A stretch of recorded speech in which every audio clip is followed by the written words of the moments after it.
So, Dr. Pratiksha, can you tell me a little bit about piles? Yes so piles છે basically કેવું હોય કે એ લોહીની ફૂલાયેલી નળીઓ છે કે જે આપણા સ્ટૂલ પાસ કરવાની જગ્યા ઉપર ક્યારેક બહાર આવે છે. એનું રીઝન ઘણા બધા હોઈ શકે છે, જેમ કે વારે વારે કોન્સ્ટિપેશન રહેતું હોય તો ત્યાંની નળી ઉપર વધારે પ્રેશર આવવાથી એ ફૂલાઈને બહાર આવે છે. સો એ બેઝિકલી છે ફૂલાયેલી નળીઓ કે જે આગળ જતાં વધારે હેરાન કરતી હોય છે. Basically it is an anatomical structure of our body અને એ હોવું જોઈએ, પણ એ વધારે ફૂલાય છે અને એનું પ્રેશર વધે છે ત્યારે એ આપણને ઇરિટેટ અને તકલીફ આપતું હોય છે.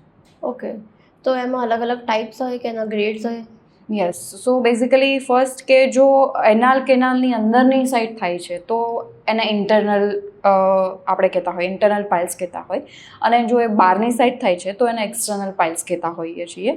બંને મોસ્ટ કોમન જ છે અને ઇન્ટરનલમાં બી અગેઇન જો એ અંદરની સાઈડ જ છે અને નોર્મલ બ્લીડિંગ કરી રહ્યું છે તો that is a first grade કે એ બહારની સાઈડ આવતું નથી. સેકન્ડ કે ઇન્ટરનલી છે, ઓરિજિનેટ થાય અને બહારની સાઈડ આવે છે કે જ્યારે સ્ટૂલ પાસ થાય છે, કોઈ પ્રેશર આવે છે, એ કોન્સ્ટિપેશન હોય છે, એ વખતે બહાર આવે છે અને એની જાતે અંદર જતું રહે છે, તો that is second grade. Third એક એવું છે કે એ બહાર આવે અને જાતે અંદર ના જાય, એને કોઈ એક્સટર્નલ ફોર્સથી અંદર નાખવું પડે છે, તો દેટ ઇઝ થર્ડ ગ્રેડ. અને લાસ્ટ ગ્રેડમાં એવું હોય છે કે કેવું કે બહાર આવે છે પછી અંદર જતું નથી, ઓલવેઝ ઇટ સ્ટેઝ બહારની સાઈડ. એવી રીતના ગ્રેડ્સ હોય છે. ઓલરાઈટ.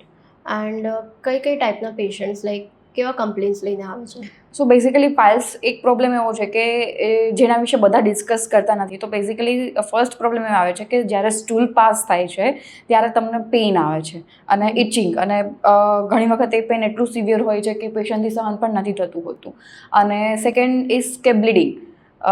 ફ્રીક્વન્સી એની મેઇન છે કે કોઈ પેશન્ટમાં વીકમાં એક વખત બ્લીડિંગ થતું હોય, કોઈ પેશન્ટમાં હર રોજ બ્લીડિંગ થતું હોય, તો એ પણ એક ઇમ્પોર્ટન્ટ છે કે બ્લીડિંગ તમને કેટલા ફ્રીક્વન્સીમાં થાય છે.